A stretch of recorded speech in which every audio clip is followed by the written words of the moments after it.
You're listening to Dude Podcast with JC and Will. Put some pep in that step.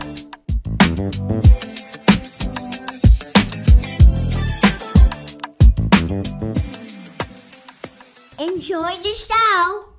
Hi, I'm JC. And I'm Will. And you're watching. You're watching Dude. You're watching Dude. And, what, you're not in Philadelphia. I'm not. I'm actually here in beautiful Tulsa, Oklahoma. So excited to be here. Yeah. To your health. To my health. Yes. Cheers to that. Cheers to that. I had a couple things that brought me here. Yeah. First and foremost, the Jergens Invitational. I just seen you mentioned that before we started this. You just kind of threw that in there. I don't know what that means. I said Jergens, a lotion? Yeah, well, yes, it's named after the lotion. So the founder and CEO, Jason Carver, who was a fledged from your bars and a veterinarian, he's crazy. So he has this weird, rare hand condition where he had to sleep in gloves. Did you not know this? No. Did you not know? Always had this? Did he have this when he was in beta? Yeah, so he would sleep in no joke, sleep in gardening gloves. In college. He would no joke, go to bed and we'd be like, hey Jason, hey man, I don't want to pry, but it looks like you're sleeping in gardening gloves, bro. They'd be like, matter of fact, I am. And he'd have to put Jergens lotion on because he has some sort of weird condition with his hands. What happens if he doesn't do this? I think they get really cracked. He has you know what I mean? He's got some sort of medical condition that he has to wear it. How do you think they break this to his wife? I mean, I think what date? Date 5? Listen, just gonna let you know. I have to give him his kudos because he didn't try to hide it at all. If anything, he was so brazen about it. It was almost concerning. It was just putting them on, and you're just like, dude, is this not weird this is weird for me. Is it weird? Do you not feel weird about this? Yeah. So anyway, it was called the Jergens Invitational, and it gets better too. There's another weird story of Jergens. So it's a golf tournament that occurs once a year. It's out at Roanoke State Park, which is in Watonga, which is that's Western. It's Western. What's West Central Western? Yeah. Which nobody really lives out. Nobody even knows anybody who lives out. I think what's great. What is crazy about growing up in Oklahoma is so much of Oklahoma, or at least okay, if you know only Oklahoma at a high level, right? You pretty much only know a very small portion of the state because it's Tulsa, Oklahoma City, Stillwater. Everything is within about 2 hours of each other, right? But the state's huge. It's a really, really big state, and mostly reservations. It's there's a lot of reservation land, and there's a lot of just open prairie is what it is. There's really not. This sounds like I'm being a jerk, but it's there's not a lot of reasons to go out there unless you know somebody really out there. Right. So even growing up here in the state, I never went out there, but it's beautiful. It's actually really pretty.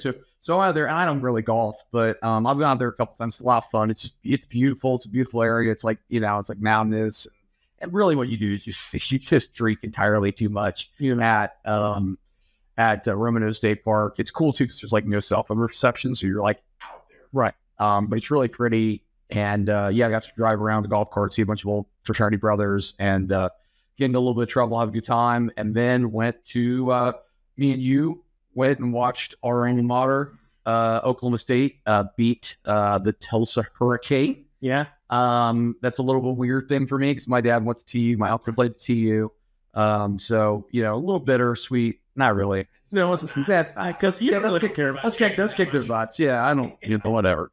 But it was fun. It was fun to just go there, and plus, TU's a stadium that it's pretty. It's a pretty stadium, and it's also when we kind of grew up going to. It's kind of neat to watch Oklahoma State there. Right.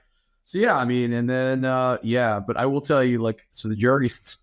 I'm if I seem a little off in the podcast, outside of the fact that it's amazing, we're actually like this is the first time we're podcasting in a room together. If I see any difference, because I went to bed at like 1 a.m. and I was drinking a lot of pops. You know, obviously that's what you do. You get your Place Brothers, you just drink a lot of soda, a lot of Mountain Dew, a lot of Code Red, and I woke up in just great shape at 5 a.m. Yeah, and then just booked it 3 hours to. Did you wake up there? Yeah, I slept there. Did you not know that? I got in the car. Dude, I got in the car. Yeah. Like, it was dark out. And there's nobody on the road. There's no cell phone reception. So I'm like, I think I know where I'm going. Yeah. Like, how long were you without so how'd you know where to go? I mean, luckily it's so small. Like, you can't, it's almost like I'd really have to be like, oh, just driving to the abyss. Right. Like, I mean, stay on the road. And you're going to eventually get cell phone service. But, like, yeah, it was like a little bit, there was crazy, like, thunderstorms happening. Like, driving this morning? Yeah. But, like, it wasn't rain. It was, like, one of those, like, crazy Oklahoma phenomena. Like, it was a perfect, like, so I think I've said this on the podcast before, but, like, it is so interesting to me that, like, in Pennsylvania, I think most other states, when it rains, it doesn't thunder or lightning. That's interesting to me because Wisconsin was somewhat the same way. Yeah, but like here, it's guaranteed. Right, any sporting event that it rained, right, it was going to inevitably be canceled within like 5 to 10 minutes because you were going to see lightning. Yeah, that's not how it is in other states. And so it is crazy, like when you're driving and you do see like this weird phenomenon of like, it did not rain, but there was like dry lightning that was just hidden. Like it looked like Stranger Things. Like, yeah, it was ominous and there were like weird colored clouds. And I'm like, oh my God, I'm back in Oklahoma. Yeah. And there's nothing around you for miles. Dude, I saw bison. It was like the most Oklahoma drive. I listened to Carrie Underwood blown away as I was driving. I was like, yeah, this is, I was leading into it, man. I'm sure when people hear the name Oklahoma City Thunder, they're like, what a silly name. It's like, there's a reason. It's pretty dead on. It's actually like, it's like, I was thinking that the whole time. You're right. Thunder. Sit. So we went to, so like you said, we went to the game. Yeah. TU game. Yeah. University game. And and we'll share a picture on our YouTube. Yeah. You wore your OSU overalls. Yeah. And within maybe 5 minutes of being there, we were walking to the stadium. A man who was about late 50s, early 60s just said, I'm giving you a beer. just because, like, I was standing there too. He could offer me one too. He goes, I'm just giving you a beer for those overalls. The whole day, everyone's like, where'd you get those overalls? Hey, I need to know where you got those overalls. Like, grown men were stopping you, asking about your fashion. Yeah, it's amazing. Like, they're powerful. Like, I put them on and I feel like a different, like, I've like evolved. It's crazy. Like, even I noticed people looking at you and pointing and talking to their friends, and I'm like, those are just the people that didn't even stop you. You were stopped maybe almost 10 times. I got about 10 times, and it was grown. And to your point, it was not children. No. It was grown men who wanted to know where you grown men, women, like all demographic. Like, there was old women, young women, like little kids high-fiving. Like, you're like, no. It's funny because you look like really like in normal life, you look like an idiot. Yeah. And to describe these to the people who are only listening and can't see it on YouTube, these overalls are OSU orange, like orange as orange can be. Bright orange. And then it's got the OSU cowboy logo. Pistol beats all over it. I always wanted overalls, and I had found a pair, but they were really bad. Like, it was like some website, and they did these striped ones, and they didn't fit right, and they kind of sucked.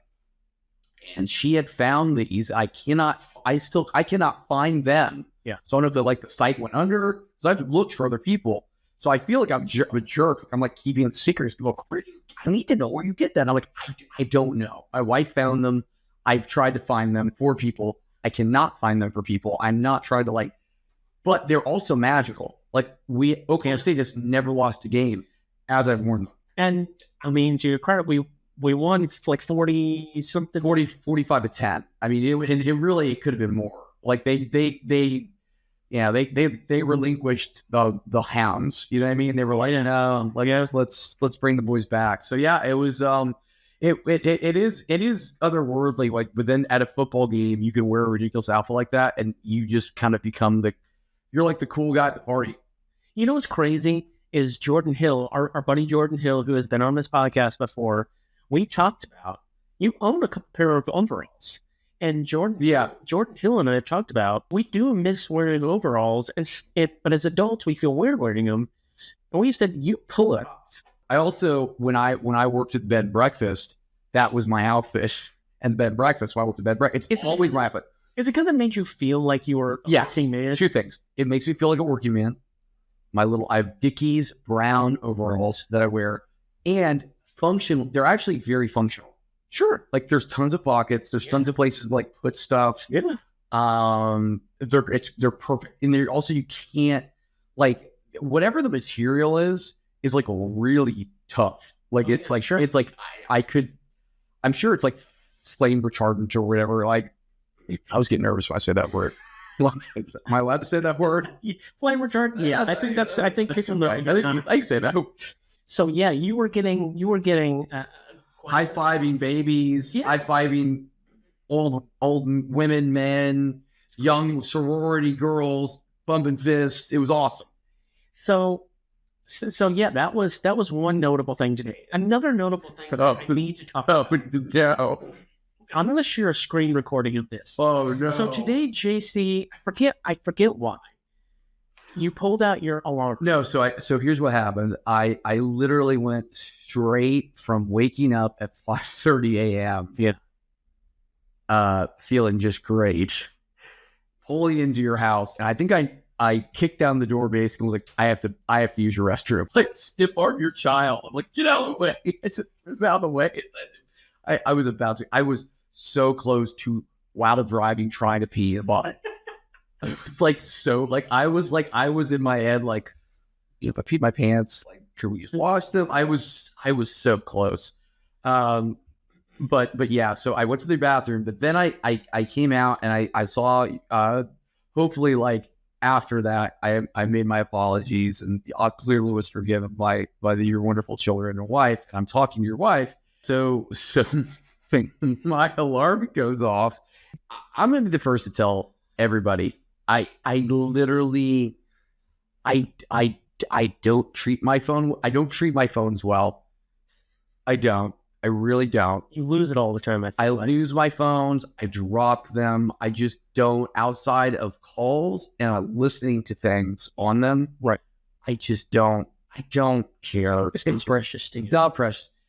The organizational system or lack thereof that I've created. It's funny because actually in work, I actually have some very, very detailed, unbelievable organizational system. In my phone, right? It is anarchy. It is just it is Mad Max. It is whatever post-apocalyptic plot of a movie you want to depict. You basically, like, if you look at his phone, there's little red dots all over every app, meaning he has unread messages, unread emails, on updates, and like all the little red dots on your app. Doesn't bother him. For me, it gives me anxiety. I have to fix that red. This all these things drive my wife insane, by the way. She hates it. My system for alarms is borderline like it's so serial killer. JC took his phone out and he turned the alarm off, and I noticed him as he was talking, he was kind of scrolling, and it was endless amounts of, it was an oh my god. You know how like whenever you open someone's alarm thing, they have like 2 or 3 alarms, to where you can toggle it and go, okay, I want to wake up at 6:30, right? Everyone does like 2, 3, 4, maybe I can even understand 10, like alarm at times. JC, I'm not kidding. If you measured out how long that was, I would say it's a good yard, maybe yard and a half. Well, I've done it because it's in the probably hundreds of alarm, because if you set alarms, like if you don't erase them, they're just there, and they're just there. The times are there. So I literally have hundreds. Because here's my process. I set a new alarm every time, and sometimes it's like, again, sometimes it's when you just wake up in the morning. Sometimes it's like, oh, I have a goal today. Like I want to do this. So like I never erase the previous That's insane. alarm. So I just have like this elephant graveyard of alarms that are in there. And like, so you were just like, oh my God. I'm going to share this on our Instagram. It's going to have its own post. People are like going to freak out. I'm pretty sure one day you're going to go to your cell provider and go, "Has something to work on with my phone?" And they're going to say, "You got like 3 gigs worth taken up in your alarm section. I didn't even know that was possible." Do you think at some point, like something like that, some injustice like that, they just call the police on me? It was like, you're not allowed to have a phone. People are crying. How dare you have a phone? They're like 1 minute, they have my phone, and they're just like making a call. They're like looking over, like all of a sudden the police coming in. They're like, "That's him. No. So tonight, when you're about to lay your head on your pillow, and you set an alarm, you're gonna make a new one. Yes, every day. I didn't even pay attention to if they're the same one, because that would be insane. No, there is the same ones. There's plenty of the same ones. If you're waking up at 6, yeah, and yesterday you woke up at 6, you're not going to toggle the 6 that's already on there. No, because I don't, for some reason in my head, I'm just gotta be like, well, like maybe I want to feel like I'm very also obscure with my time. It's never like, sometimes it's not even time. Sometimes it's like, so you wake up at like 6:32. Yeah. 6:35. Like, I was just kind of like, what? Why? Based upon kind of like where I'm at, like from sleep, because I'm not very like even regular. There are to the minute? Sometimes, yeah, I'm just like, oh, okay, like that's more of like an hour, closer to the hour, so I'll do that. Yeah, it's wild. It's wild. I think when you die, I'm going to very strongly suggest they send your brain your face. You're like, we have a study. Why are we examining it? What is this patient? Well, she had about 3,000 alarm cues in its phone. So I feel like most of us have a joke that we tell all the time that in our heads we think is just hilarious every time. Yeah. And no one laughs. Mm-hmm. My version of that is every time somebody says, like, ask me, or just say, hey, let's meet there at 5. Hey, let's meet there at 5 o'clock. See, I don't even get it. I don't even understand it. I'm so like, I love the fact that I'm verifying that it's a clock. It doesn't. It's not funny at all to most people. What would it be? What else would it be? That's the point. A number? Like I'm just mean a number? Like I just go outside. There's this giant number. And you're like, oh, he was talking about time. He didn't really. I thought he meant this giant number. That's just here. I love verifying. Like, you mean the clock, right? That is pretty funny now. I'm thinking about it. I have to tell. I don't want to go into. I just thought, I don't know why I thought it was so funny. So at the Jergens, I won't say who the individual was. Yeah. Dear friend of mine. Yeah. I've never seen this before in my life. So like play some golf. We go and we get on, golf carts and, mess around on the golf course, whatever, and whatever you call it, playing golf. You know what? I'm very into golf. So we get there and one of the guys, good friend of mine, like, I think something happened in the group text where they're like, hey, blah, blah, blah is not feeling well. Like, okay, whatever. I just saw him. So it's like, lo and behold, he's just driving by himself, like kind of like going back. And we're like, okay, like, because we used to see a golf cart with the one individual on it. And we're like, oh, he was there on the trip. And yeah. And this is like, we just started. right? So I'm like, oh, it's weird. Maybe he has to go to the bathroom. Maybe he's, you know what I mean? And he's just kind of like, and he's like, looks kind of like, he looks a little like pasty. And I'm like, we're like, dude, are you? Because we're like yelling at him. We're like, oh, you're, you know, we're just yelling at him. I give him a hard time. He's not responding. I'm like, that's kind of weird. But this time he's tried it in golf cart, right? Dude, I'm not exaggerating. I've never seen this in real life. He's driving. All of a sudden, while driving, projectile vomits, like SNL skit projectile vomits. Like, no joke. I have never, it was incredible. Like, not like dribble, like just like huge. And he, here's the best part. He's still driving. So like it's moving. He's vomiting. It's still moving. And then he keeps going. And we're just like, it's one of those things where like we all look at each other like, did we just see what we thought we saw? Because like, again, he didn't really acknowledge. Like, my thought would be like, if you did that, you would stop it. You would pull over. We don't come in and check on you. Right. No. He keeps moving, but it's kind of like going like a little bit wonky. And we're like, okay, dude, he does it 2 to 3 more times and then just disappears off the edge. Dude, here's the best thing. They weren't drinking. Like they had something, they got like a bug or something. I don't, that was the other weird thing. It wasn't like they had a bunch of drinks. That's the other thing that was such an anomaly. Wow. Like it was not a drink related thing. I think he just had fine after that? No, he was a mess. He like laid down. Yeah. Like, oh my God. Crazy though.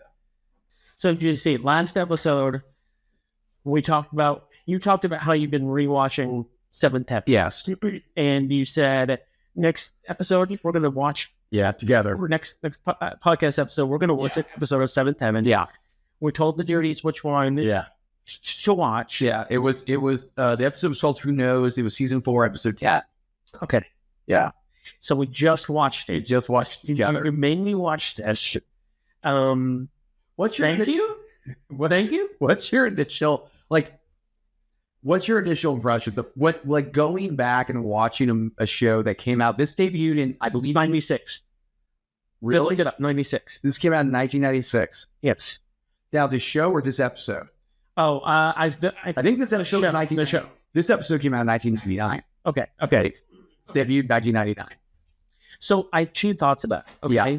First things first, I didn't really pay attention to the cast. I remember it from growing up, but nobody ever watched Seventh Heaven except for apparently you. Well, again, I caught a couple episodes here. Sure. I knew enough to like who some of the people were. Well, so the first thing I forgot Jessica Biel. Yeah. This is kind of like her entrance into the acting world. Yeah. I mean, this was kind of her first thing, right? Yeah. And that in itself is crazy. That's kind of the thing that... And she kind of was the only star that came out of this show, right? There was really no one else ended up... Maybe here and there, but not like her. Yeah. So that's the first thing that's kind of crazy. Yeah. That, that's kind of her entrance and just her of it. The second thing is, you're right when you said last episode, it's way too dramatic. Yeah. It's really cheesy acting. Yes. The things that when the kids get in trouble, it's like, Mom, Dad, I saw someone smoking pot. It's like, But the thing that I love, there are so many, my favorite is just like the reaction. Whoever is the director on the show is like, I need no subtleties here. And like part of me, when I watch the acting in this, especially the pastor dad, right. Like he is that, where like everything's just like, like it's so like it's like so blatant, it's crazy. It's almost like the old-timey Viagra commercials where the lady's like, go to the bedroom, then had dad makes his face like, it's like time, like they're doing like the watch. They're just like, it's not working. Like it's so overly done. So, So you were right. The acting is very much like that. Yeah. It's very dramatic. But what else I noticed about it is the camera work. The camera work is unbelievable. Like, the camera work is funny. Like, if you just like watch the camera work, and especially if you like had funky music to it, if you just had weird music to the cut-ins, you would laugh so hard. There's like it'll zoom in on people's faces while they're like, or like.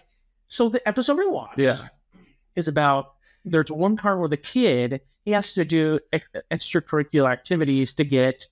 By the way, not really the weird explanation. So the first scene, we see one, I think Simon's his name. Yeah. It's this younger, this kid is like groomed to be like a JTT character. You can tell like he's got the cool hair. He's cool. Another thing, like 2 quick also observations as I'm speaking about cut-ins. Like you would think the house would be like a character in this sitcom, right? Because there's so many weird shots of the house, just like cutting in and out of the house, right? It's like, why do we care? Also, this guy is supposedly a pastor, dude. That is I don't care. This is too. I don't care if it is the 90s. How the heck are you? And it takes place in California, affording a home like that as with a 7 pastor, kids, with 7 kids, dude. That home, even at that point, is like, that's a $500,000 house at that point. And that was like a $2 million home. It's a massive home. It's a huge home. Yeah. I thought that too. No.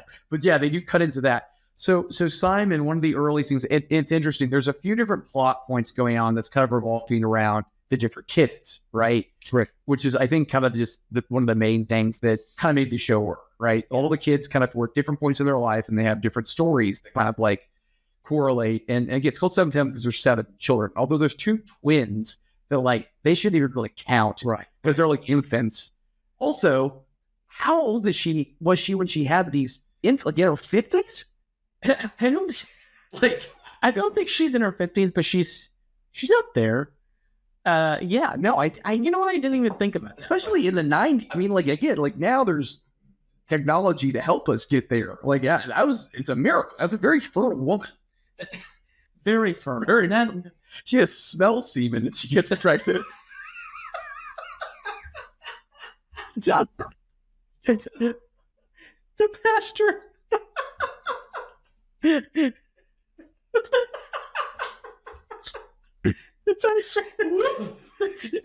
Jesus. The bedroom is calling. That's the way. It's incredible. Yeah, get that pastor. He can't keep it. Can't keep it in his man. Wow, we got to talk about him here in a little bit too. He's got that's a whole other thing. So Simon is going up and he turns in. I don't know if he turned his paperwork. He turned his paperwork in early because he wanted to help the clans curve the grade. So he's doing the right thing. He talks to his teacher. Whoever the actress was who plays the teacher, she's in everything. She's in everything, and she's the same. Like she's always a teacher or like a curmudgeon-y like librarian, or she's just this like they're like, okay, we need a haggard woman who just kind of like. I know, yeah. She is the go-to. Like, a person was in. I was like, to the point where I know this woman. Why have I seen this woman? I thought the exact same thing. She's in like every 90s, early 2000s. Yeah, definitely. So anyway, to your point, long way of saying, like, she basically is like, well, I will give you extra curriculum, or I will give you extra credit if you help out with the. It was basically like a Christmas mural. She's like, basically, there's some students who are helping with the mural, with the holiday mural, and they're basically painting a wall inside the school. Also, how cool is Simon, by the way? He's walking up, like they'll also spend like 45 seconds walking to school. Kids are like, hi, hey man, cool weekend, and he's just like, thanks, real. Yeah, dude. He's got like there are handshakes with everybody, and he's like jocks, nerds, goths. Yeah, everybody thinks Simon's cool. Everybody, except for we find out, the kids who actually are part of painting the mural. And we quickly find out when he goes up to these kids who are painting the mural, their faces are covered in paint. You don't know. You don't know why at this point. They're just working hard in this mirror. And all of a sudden, something fishy. Something seems fishy.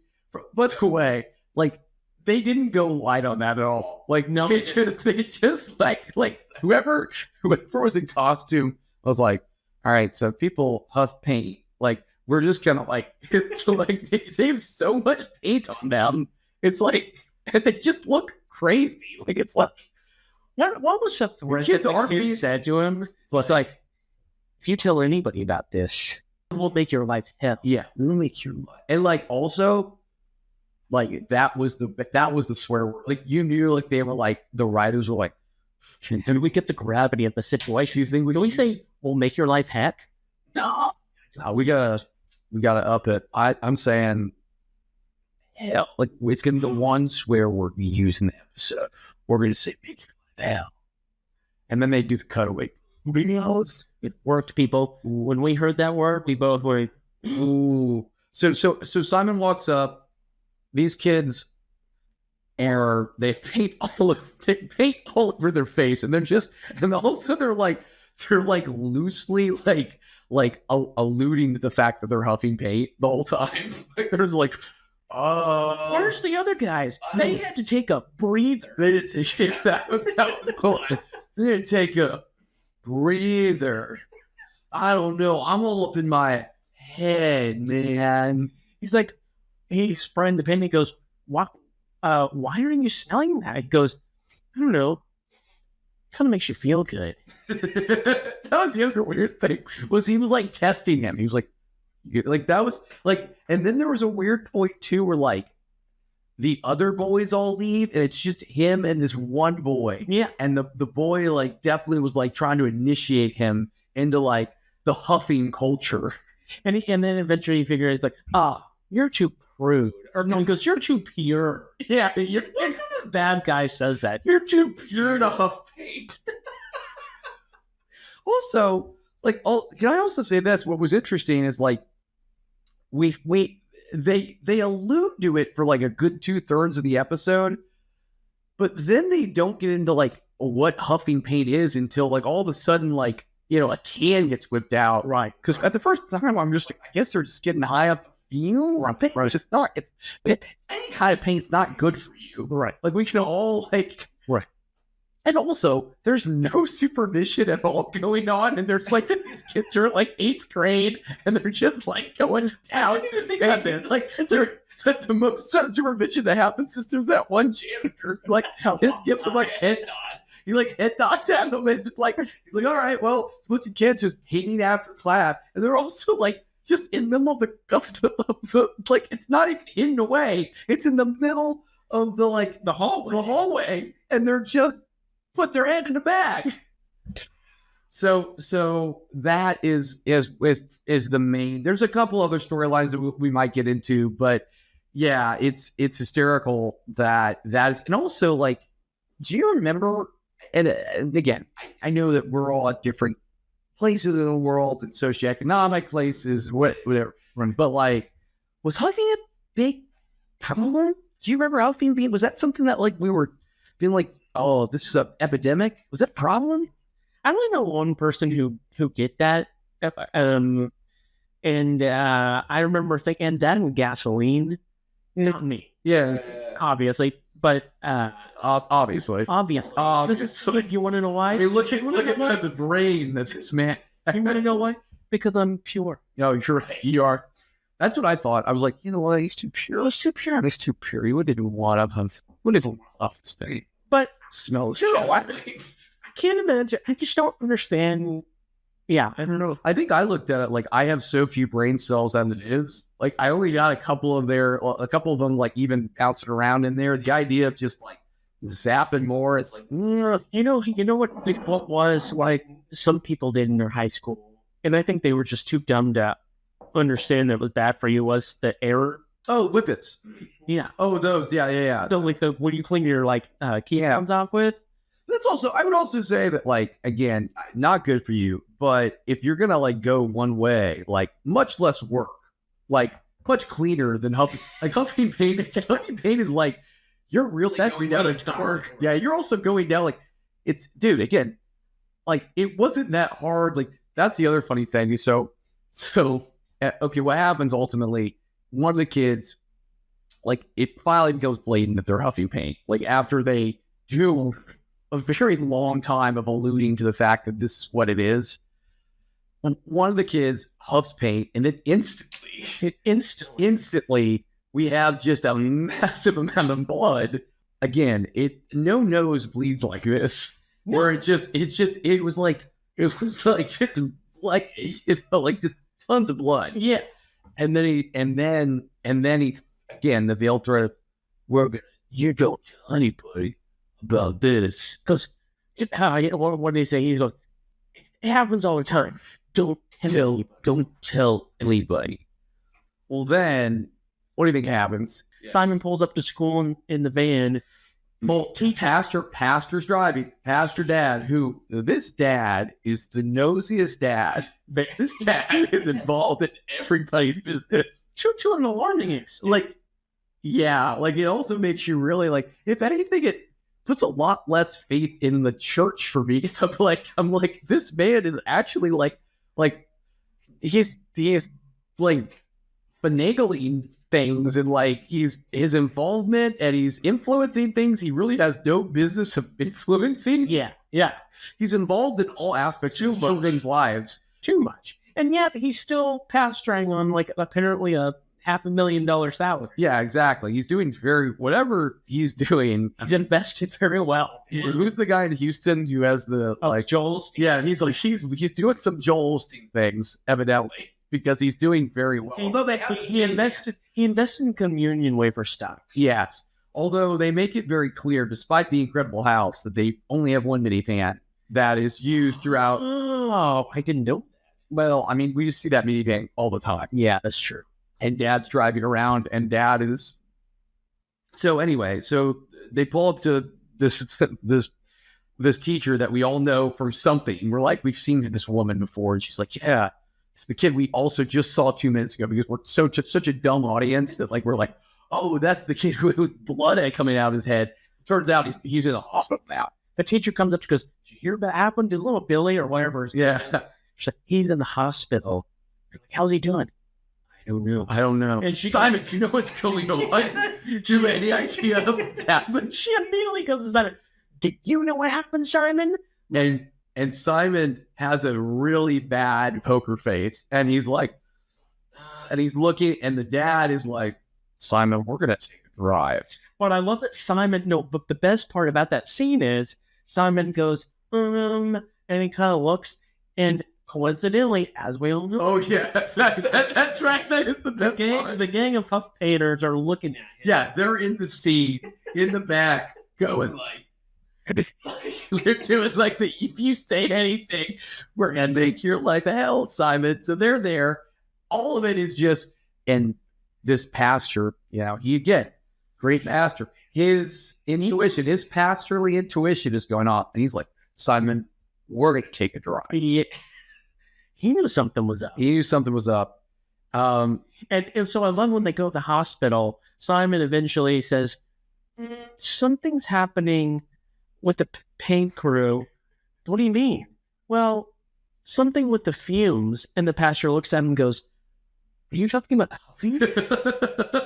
then he goes through every single issue. Like, the best is he actually goes through like all the medical issues that are aligned to, I mean, like very detailed, like it can actually cause kidney failure and and could damage your liver, and like he goes into all this detail, and you're like, and again, it's such an obscure thing to be addicted to. And also, here's the other hilarious thing.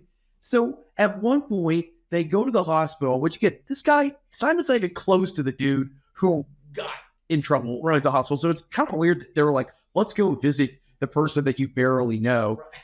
So they go and visit him, and the mom of the person who's in the hospital comes out, shots fired, and just accuses Simon of being the one to influence his. Here's the hilarious thing, is these kids, if we saw anything in the first scene, they just had paint all over their face. Like, how would you not be like, I think my kid may have a problem stitching the paint. Like they're like covered in paint. Like and the mom was like, it wasn't until you joined that this was an issue. Man. And that was also a weird thing that never got resolved. Was they were like, it was paint cans from your house that had your name on, like, and it was like that never got resolved either. Like No. they throw in some detail that clearly like never got vetted out by the writers, where it was like, we'll make the paint from his house. How did they get the paint? They never explained how that happened. Did these kids steal his paint? At the end of the episode, did they ever even resolve the issue at all? No. Like, that may have been something. Now that also, we only watched one episode, so maybe that was a to be continued that we didn't know, but it felt like there was a lot of unanswered things. It's like, is he going to be in trouble? Or, yeah, no, they never resolved. No, they really didn't. But no, it was hilarious. And then just a couple other quick things on it. Pastor Dad meddling in every aspect. Jessica Biel. Let's get back to Jessica Biel. So Jessica Biel, again, we only watched this one episode again. And even though I've watched a few episodes of Seventh Heaven, I'm not going to pretend like I actually know like the details of the series and what's all going on. I didn't even top the show, right? But one of the storylines is Jessica Biel's character. She had been in jail for some reason. She don't know why. We don't, because again, we don't know why we didn't watch the previous episodes. But so she's on thin ice with mom and dad. That's putting it putting it. Oh, and there's all these just like, but like, listen, she loves her some meth. She loves her. She picks after her mom, who smells a winter. just immediately gets. Which actually, if you think about it, that's probably the reason they're so concerned about her going out. It's like, if she's anything like mom, that uterus is like mom. She's gonna get pregnant just like that. We don't need that. Although we have a huge house that can evidently comfortably sleep everyone. They'll be fine. Yeah, fantastic.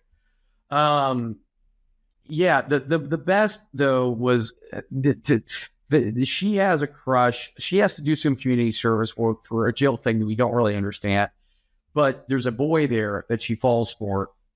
There's two things that are really, really funny to me that stand out. First, there's a montage. They're like picking up trash. Yeah, and they decide to like, oh, this show is full of like just terrible music aligned with like saxophone, like a lot of saxophones, a ton of saxophones in like certain cuts, or like just like weird music that you would now find on like if you were editing your own like student film and it was like the Apple like terrible music beats, that just feel very hokey that they insert. But there's a montage that they clearly shot. Like normally when you're shooting a montage, you're like, okay, like we're gonna have like an outfit change. We're gonna have like they're gonna be in like a different area for this, so like we can show like a progression of time of some sort. Not in this. There was literally like it was very clear. They were like, okay, we have like an hour to do the shot. We're just gonna like you're gonna be in the same outfit. You're really gonna be doing basically the same thing. And and we're gonna make a whole like a 2-minute montage of it, but you're to like show that time is passing and that you like each other. You're growing each one. Like it's very clear that like they're at the same location, they're wearing the same outfits the entire time, and like they just have really bad ideas of what this it's like. He's putting the guy, is putting leaves in a bag, and he just puts the bag down, runs over to the girl to start throwing leaves at her. Yeah, and then she like throws leaves. Jessica throws like leaves on herself too, which is a strange move. Put leaves on me.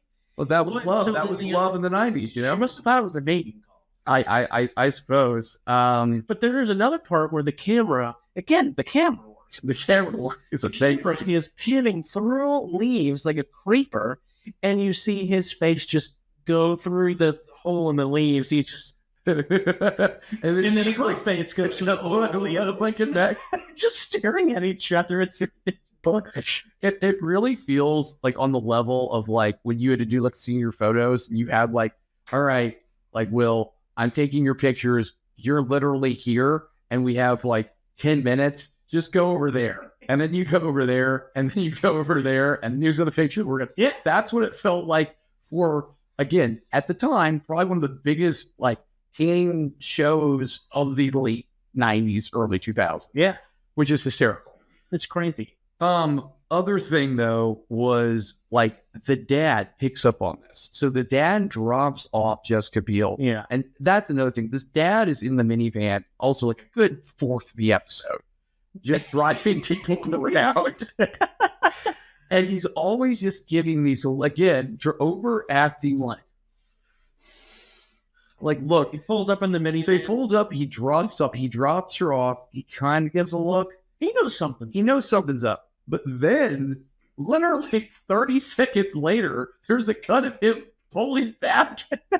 For like, there's no explanation for why he's pulling back from it of what's happening. And then he makes, if you weren't already like worried or thought that he didn't approve, we wanted to make it as clear as possible. And he's just, oh, here's like, the problem. They weren't doing anything. No, they really weren't. Again, if anything, like she was being like it wasn't that bad. She was literally just not even in front of a group of people. It's not like it'd be different if they like were hiding behind the bushes making it. Yeah, no, they're not. They're really just being completely like she really, if anything, is like handling herself really well. Like, but that's not okay for mom and dad. Let's talk about the mom real quick. The mom is, as you pointed out, she has no real purpose. She just seems to just be she always looks like she's on the verge of an emotional breakdown. She does. She does a lot of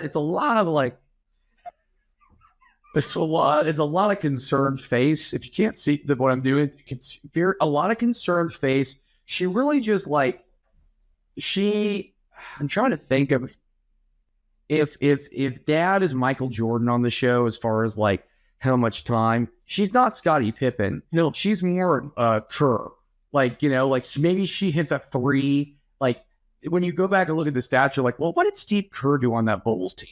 That's those championship teams. You're like, well, he did score 5 points. Like she contributes. That's true. But she doesn't really do. Like she doesn't offer a whole lot other than like some faces and basically agreeing with anything dad has to say, and she may have like kind of like a playful comment every once in a while.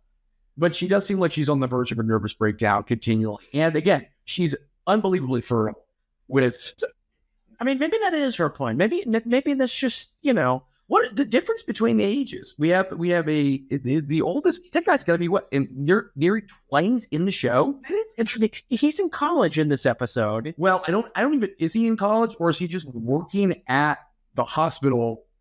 That's true. Yeah, we don't know. But we don't know. He's of college age. Mm-hmm. And then they have babies, like younger than our kids. Like they seem like they're like 1 year old. Yeah, it's incredible. And all those babies do in any of the things, they just eat. It's kind of like early like Full House, where they just like would do shots of like the twins, just like they do like one shot, they get a laugh, and then they would cut to the actually progress. It was the same, really very, very similar to Full House in that way with the babies, the usage of the babies. Also, I think we mentioned this before, turns out Pastor, who again, really actually, if I will say anything, like does play the pastor role like exceptionally. The casting, how he plays it, the overacting is definitely something. But like he does strike me like, of anybody in the show, you're like, okay, that guy does seem like he could be a pastor. Yeah, he does. Well, we mentioned it before. Turns out, sexual misconduct. She is a actual pedophile, like a real pedophile who I think had multiple misdemeanors with underage girls in like it was pre-7 Heaven, I believe. Okay, I believe, but bad. Like he's a bad guy. And I did that read quick Google. Yeah, he's out in the middle of nowhere, Iowa. Yeah, he has put himself away from society because he is very much aware that his career is done and that people hate him, as they should. Oh, yeah, for sure. Because he portrayed a pastor and a person who was a good guy. Turns out, pedophile. Just a pedo. Just a bad guy. It's a wild show. It is a wild show. And it's one that you go back and you do feel like you can kind of taste that, like, oh my God, like this was, and doesn't it, like, growing up, like going to Metro, doesn't it kind of feel like that was a time period a little bit? It feels like a show was created for, like, the sensible Midwesterner who really needed the soap opera. I would agree. Yeah. It's no, you're absolutely, you're dead on, because it's like, it gets, there's enough there, but it's like, okay, we're going to keep going back to, like, you know, morals. We're going to keep, like, we're not going to cuss. We're not going to show too much. Like, we're going to have these concepts, but, like, we're going to be, like, very, so we're going to be very judgmental. Like, that's the other thing too. Like, we're going to be, like, super judgmental on them. It's a crazy show. I can't. Yeah. That's so. But you know what though? Weirdly enough, as I was watching it, I was like, I can kind of see how, like, as bad as it is, how you get sucked into it. Yeah. Weirdly enough, I kind of understand. Also, another thing, other than the children all being white, didn't look like at all. No, I noticed this. Couldn't be siblings. Like, in no world are you like, these could be siblings. Like, they, like, we have super blonde kid, we got super curly hair, we got these blonde twins. None of them. Like, it does, there's no, like, whoever was the casting director was just like, oh, okay, white people. That's all we need. Just white people. We can say they're a family. I don't really care if they even look remotely close. But yeah, I would want to see the ages of the, because I mean, you are looking at a good 20 years, which I have known there were a couple families I didn't know that had that. Yeah. Yeah. Which is amazing. Yeah. That you grew up like that. I think Gordon Ramsay's one of them. What? The age gap in his children. Wait, so he has children with those? Well, he was a child of that. So he has kids who are, like, of college age, and he just had a baby like 2 years ago. With the same wife? Yeah. Wow. How do you know? Why do you know? My wife is a big Gordon Ramsay fan. She's like, oh, Gordon Ramsay's pregnant again. Wait. What? Why did I not know this about Jordan? She's a big Gordon Ramsay. Are people big Gordon Ramsay fans? Yeah. Gordon Ramsay, the chef? Yes. Gordon Ramsay, the chef. Yes. So he has one daughter that's 24, and another daughter is 22. Okay. Mm-hmm. He's got a son that's, like, in his teens, and then he has a baby that was born in 2023 with the same rights. Wow, that's impressive. Well, so as a big Gordon Ramsay fan, does she watch the show with, like, where, you know, there's a show that, like, I'm pretty positive. I'm not going to pretend I'm a big Gordon Ramsay, but I think I do know the concept of the show where, like, there's a kitchen that, like, gets elevated and, like, drops down, and there's, like, different levels that you have to cook on, which is insane. Gordon Ramsay has every kind of level of show under the sun, because he does have shows that's like, you got 20 seconds or you're fired. You're never going to cook again. It's kind of like that. Yeah. And then he's got another one where he's in his kitchen. He's like, this is how you make scrambled eggs. Jordan likes the latter. Yeah. Right? Gotcha. She loves watching him cook. She likes all kinds of cooking shows. Have you ever watched Bar Rescue? What? Bar Rescue? No. With John Taffer? No. We may have to review John Taffer. Is it good? It's very Gordon Ramsay, but it's with this gentleman. John Taffer is like this, like, old school Italian, like, Northeastern guy who, like, owns bars and restaurants. And what he does is he watches, like, they do, like, footage on, like, these bars that are in terrible condition. And he watches it until it's the same concept every time. He watches it until he can't take it anymore. And then he goes, that's it. I'm shutting them down. And he goes, shut it down. Shut it down. He does it every time. And he, like, kicks the door. Like John Claus didn't kick the door. And these poor people are, like, turning around. And he's like, I've been watching this. Shut it down. And then he just, Will, we may have to review an episode because he'll just, like, scream at these people And these are like the most like incompetent people ever. And they have to like turn their bar around. But like, I need to watch this. him interacting with the people, it's great. Incredible. It's amazing. So we hope you guys watched along. If you did, let us know what your thoughts were. 7 season 4 episode 10. 4 episode 10. Who knows? Watch it. It's pretty good. It is unreal. The nostalgia. You'll enjoy it. You'll laugh out loud. When you told me we were going to watch it, I was like, it's just going to be bored.